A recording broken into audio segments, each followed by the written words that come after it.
Butter से लबालब।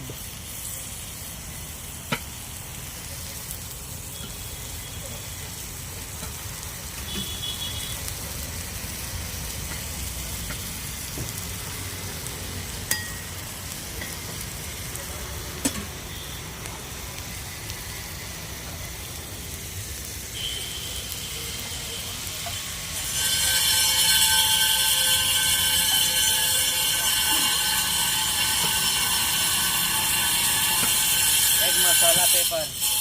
मसाला paper नहीं बोलते हैं, मसाला डोसा बोलते हैं। पेपर भी आता है ना?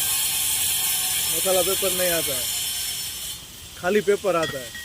बराबर नहीं होगा ना बाकी में। एक बार पूछ ले, मसाला डोसा चाहिए या पेपर चाहिए।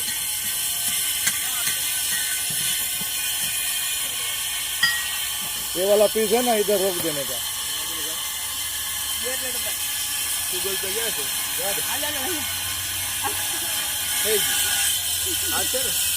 જીતેશ નામ છે। ઠીક છે, ઠીક છે। હા, નાની બોટલ આપો ભાઈ। મસાલા ઢોસા